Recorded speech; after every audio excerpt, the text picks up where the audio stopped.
ನಾಯಕರ ವಾಕ್ಯುದ್ಧವನ್ನು ಗಮನಿಸಿದ್ರಿ. ಯಾಕೆ ಬ್ಯಾನ್ ಮಾಡಬೇಕು, ಯಾಕೆ ಬ್ಯಾನ್ ಮಾಡಬಾರದು ಅನ್ನೋ ಚರ್ಚೆಯನ್ನು ಗಮನಿಸಿದ್ರಿ.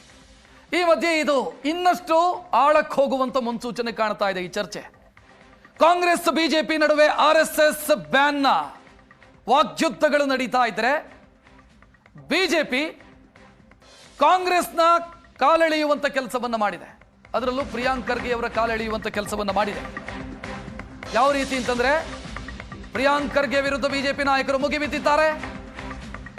ಹಿಂದೆ RSS ಕಾರ್ಯಕ್ರಮವೊಂದಕ್ಕೆ ಮಲ್ಲಿಕಾರ್ಜುನ್ ಖರ್ಗೆ ಅವರು ಹೋಗಿದ್ರು ಅನ್ನುವಂಥ ಫೋಟೋ ಒಂದನ್ನ ಟ್ವೀಟ್ ಮಾಡಿದೆ ಬಿಜೆಪಿ. 2002ರಲ್ಲಿ ಮಲ್ಲಿಕಾರ್ಜುನ್ ಖರ್ಗೆ ಗೃಹ ಸಚಿವರಾಗಿದ್ರು, ರಾಜ್ಯದ ಗೃಹ ಸಚಿವರಾಗಿದ್ರು, SM ಕೃಷ್ಣ ಮುಖ್ಯಮಂತ್ರಿ ಆಗಿದ್ರು. ಆ ಸಂದರ್ಭದಲ್ಲಿ ಮಲ್ಲಿಕಾರ್ಜುನ್ ಖರ್ಗೆ ಅವರು ಸಮರಸತಾ ಕಾರ್ಯಕ್ರಮಕ್ಕೆ ತೆರಳಿದ್ರು. ಆ ಫೋಟೋವನ್ನ ಈಗ ರಿಲೀಸ್ ಮಾಡಿದ್ದಾರೆ. ನಾಗವಾರದಲ್ಲಿ ನಡೆದಂತ ಕಾರ್ಯಕ್ರಮದ ಫೋಟೋವನ್ನ ರಿಲೀಸ್ ಮಾಡಿದ್ದಾರೆ. ನಿಮ್ಮ ತಂದೆ ಅವರೇ RSS ಶಿಬಿರಕ್ಕೆ ತೆರಳಿದ್ರು, RSSನ ಸಮಾಜಮುಖಿ ಕೆಲಸವನ್ನ ಮೆಚ್ಚಿಕೊಂಡಿದ್ರು. ಇವತ್ತು ನೀವು RSS ನಿಷೇಧಿಸೋದಕ್ಕೆ ಹೇಳ್ತಾ ಇದ್ದೀರಾ ಅಂತ ಬಿಜೆಪಿ ಹಿಂದಿನ ಫೋಟೋವೊಂದನ್ನು ಬಳಸಿ ಪ್ರಿಯಾಂಕ್ ಖರ್ಗೆ ಅವರ ಕಾಲೆಳೆದಿದೆ. ನೋಡ್ತಾ ಇದ್ದೀರಿ, ಇದೇ ಫೋಟೋ ಬಿಜೆಪಿ ಮಾಡಿರುವಂತ ಟ್ವೀಟ್ ಇದೆ. 2002 ಮಲ್ಲಿಕಾರ್ಜುನ್ ಖರ್ಗೆ ರಾಜ್ಯದ ಗೃಹ ಸಚಿವರಾಗಿದ್ರು. ಆ ಸಂದರ್ಭದಲ್ಲಿ RSSನ ಕಾರ್ಯಕ್ರಮವೊಂದಕ್ಕೆ ಅವರು ಹೋಗಿದ್ರು ಅಂತ ಬಿಜೆಪಿ ಫೋಟೋ ಸಮೇತ ಟ್ವೀಟ್ ಮಾಡಿದೆ. ರಾಮಚಂದ್ರೇಗೌಡರನ್ನ ಕೂಡ ನೋಡಬಹುದು ಬಿಜೆಪಿ. ಸೊ ಆ ಸಂದರ್ಭದಲ್ಲಿ ಮಲ್ಲಿಕಾರ್ಜುನ್ ಖರ್ಗೆ RSSನ ಕಾರ್ಯವೈಖರಿಯನ್ನ ಮೆಚ್ಚಿಕೊಂಡಿದ್ರು, ನಿಮ್ಮ ತಂದೆಯೇ ಮೆಚ್ಚಿಕೊಂಡಿದ್ರು ಅಂತ ಬಿಜೆಪಿ ಪ್ರಿಯಾಂಕ್ ಖರ್ಗೆ ಅವರ ಕಾಲೆಳೆದಿದೆ.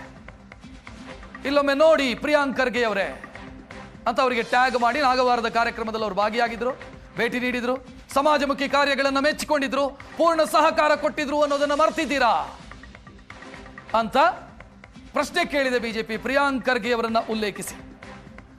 ನೀವು ಹೈಕಮಾಂಡ್ ಅನ್ನ ಮೆಚ್ಚಿಸೋದಕ್ಕೆ ನಾಟಕ ಆಡ್ತಾ ಇರೋದಾ ಈಗ? ಹಿಂದೆ ನಿಮ್ಮ ತಂದೆ ಕಾರ್ಯಕ್ರಮದಲ್ಲಿ ಭಾಗಿಯಾಗಿದ್ರು, ನೀವೀಗ ನಿಷೇಧದ ಬಗ್ಗೆ ಮಾತನಾಡ್ತೀರಿ.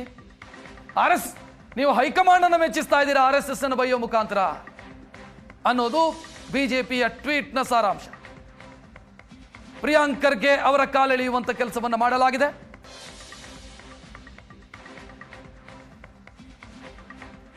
ಇನ್ನು RSS ಯಾವಾಗೆಲ್ಲ ಬ್ಯಾನ್ ಆಗಿತ್ತು? 1948ರಲ್ಲಿ ಗಾಂಧೀಜಿ ಹತ್ಯೆಯ ಬಳಿಕ 1 ವರ್ಷ RSS ನಿಷೇಧ ಆಗಿತ್ತು.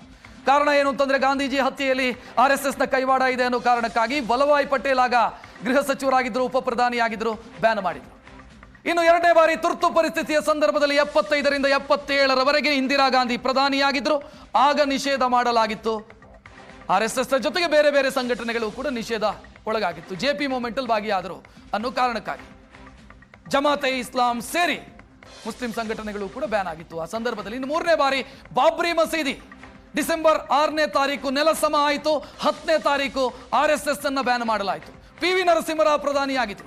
ಆ ಸಂದರ್ಭದಲ್ಲಿ RSS ಅನ್ನ ಬ್ಯಾನ್ ಮಾಡಲಾಗಿತ್ತು. ಕೆಲವು ದಿನದಲ್ಲಿ ಆ ಬ್ಯಾನ್ ಅನ್ನ ಲಿಫ್ಟ್ ಮಾಡಲಾಯಿತು.